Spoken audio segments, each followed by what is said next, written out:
그러면 오늘은 MySQL 워크벤치에서 개체관계 모델링을 하고 그것으로부터 관계형 데이터베이스 스키마를 생성하는 과정을 살펴보도록 하겠습니다. 먼저 워크벤치를 이렇게 실행을 하면 지난번에 우리가 이제 한번 데이터베이스를 만들기 위해서 실습을 했던 것처럼 이렇게 그 MySQL과 커넥션을 하면 우리가 만들어 놓은 데이터베이스가 나타나죠. 근데 보니까 이제 MySQL이 실행이 안 돼 있죠. 그러면 어드미니스트레이션에 가서 지난 동영상에서 우리가 설명한 것처럼 스타트업 셧다운을 해서 스타트 서버 이렇게 하면 이제 서버가 실행이 됩니다.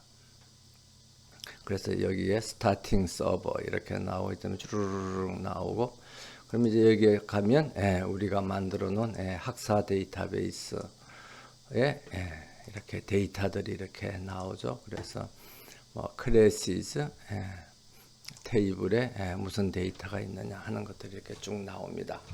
이것은 이제 우리가 만들어 놓은 데이터베이스를 사용해서 이제 뭐 데이터를 관리하는 것이고, 그 다음에 개체관계 모델링을 하려고 그러면 여기 있는 돌고래 형상을 통해서 MySQL 커넥션을 하는 게 아니라 그 아래 보면 이게 개체관계 모형 비슷하죠. 사각형으로 된 개체하고 개체들 사이 연결되어 있는 선이 이제 관계를 나타내는 겁니다. 그래서 이 개체관계 모델링을 클릭을 하면 이렇게 뭐 이전에 만들어 놓은 개체관계 모형이라든지 이제 그런 것들이 나오는데, 여기에서 모델즈에서 플러스를 누르면 이제 새로운 모델이 이렇게 나옵니다.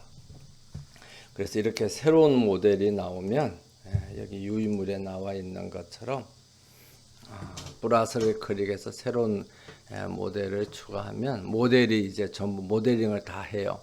그럼 모델링을 다 하고 난 뒤 그 다음에 데이터베이스의 포워드 엔지니어링, 여기에 보면 데이터베이스가 있죠. 거기 보면 리버스 엔지니어링과 포워드 엔지니어링이 있습니다. 그래서 포워드 엔지니어링을 하면 새로운 DB 스키마가 만들어집니다. 그러면 리버스 엔지니어링은 뭐냐 그러면 그 유인물 첫 번째 나와 있는 것처럼 우리가 이미 데이터베이스를 이미 만드는 경우에 그 데이터베이스로부터 개체관계 모형을 뽑아내는 거예요. 그럼 왜 뽑아내느냐 하면 이전에 이미 우리가 만들어 놓은 데이터베이스를 이제 수정하려고 그럴 때 그거를 이제 데이터베이스 DB 스키마를 개체관계 모형을 만들어내고 이전에 만들어져 있는 DB 스키마로부터 개체관계 모형을 만들어내고 그 개체관계 모형을 또 수정을 해가지고 작업을 해서 개선된 개체관계 모형을 만들고 난 뒤 다시 조금 전에 말한 것처럼 포워드 엔지니어링을 하면 이제 DB 스키마가 만들어집니다. 그래서 이제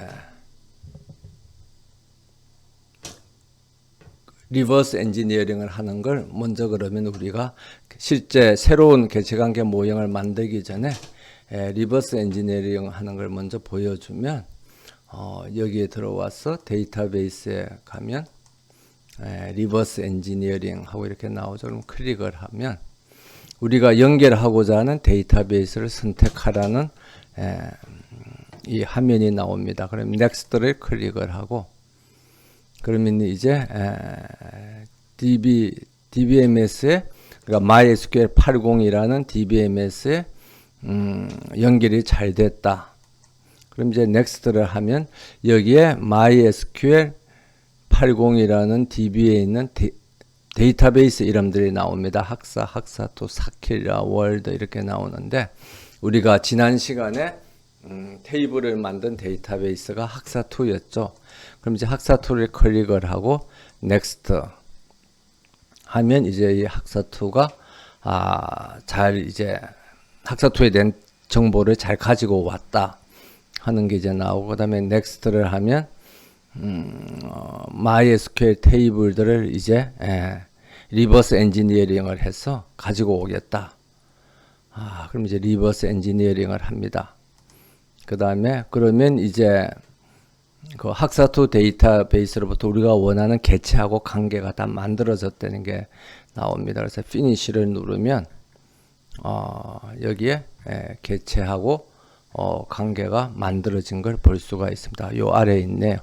그래서 여기에 보면 우리가 그때 테이블을 3개 만들었죠. 클래스라는 테이블하고 학생이라는 테이블하고 수강이라는 테이블을 만들었는데 거기에 대응하는 개체가 3개 만들어진 걸 볼 수가 있습니다. 그래서 클래스라는 개체가 만들어져 있고 스튜던트 학생이라는 개체가 만들어져 있고 여기에 수강이라는 개체가 만들어져 있고 그것들 사이에 이렇게 일대 다 관계가 맺어져 있는 것을 볼 수가 있습니다.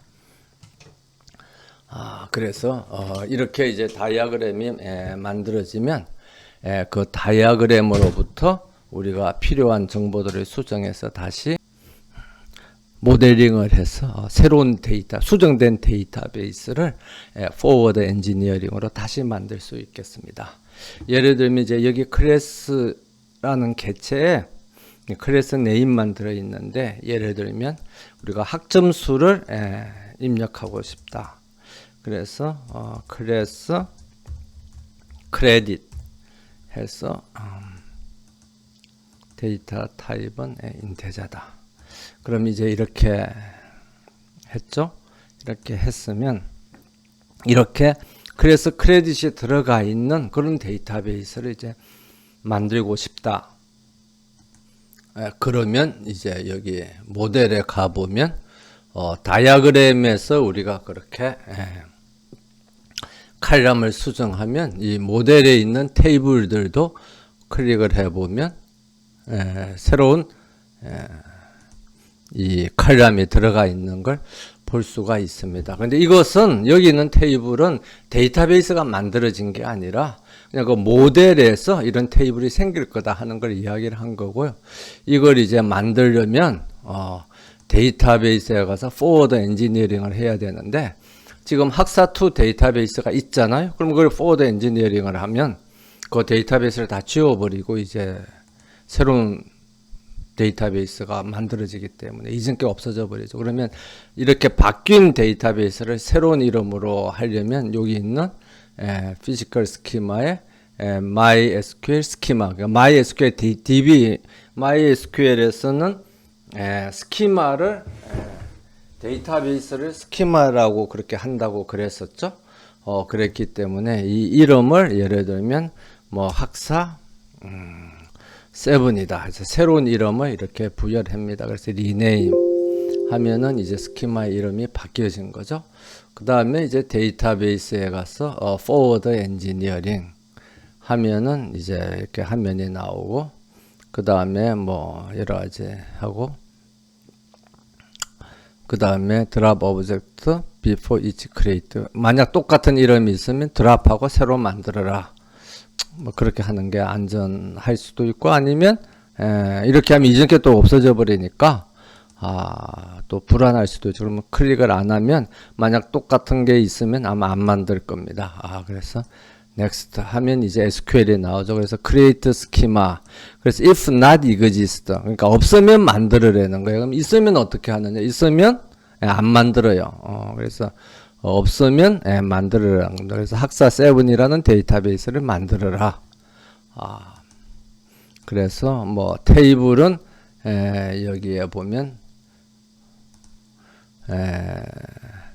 create table, 이제 클래스라는 것 이것도 없으면 if not 없을 때만 만드는 거 있으면 만들지 말라는 겁니다. 거기에서 크레딧이라는 게 이제 새로 들어간 것을 볼 수가 있죠.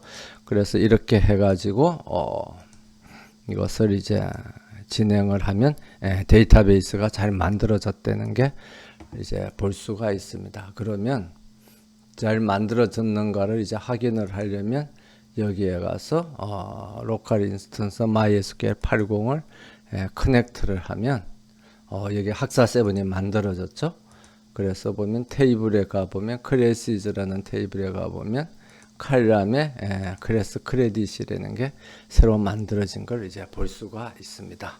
그럼 이렇게 해서 우리가 지나간 이전 데이터베이스의 그 스키마를 분석을 해서 새로운 ER 모델링을 하고, 그 다음에 그거로부터 만들어진 ER 모형을 이제 수정을 해서 새로운 ER 모델을 만들고, 그 새로운 ER 모델로부터 새로운 스키마를 만들어서 이제 데이터베이스를 관리하는데 활용할 수가 있겠습니다. 그래서 이렇게 하면은 만약 ER 모형이 없는 상태에서 만드는 데이터베이스의 스키마를 수정하거나 하는 것을 SQL에 가서 직접 하는 것 해야 되는 불편함이 있는데, 그러한 불편함 없이 우리가 워커벤치에서 그걸 불려와서 다시 이제 이용할 수 있다는 그런 장점이 있겠습니다.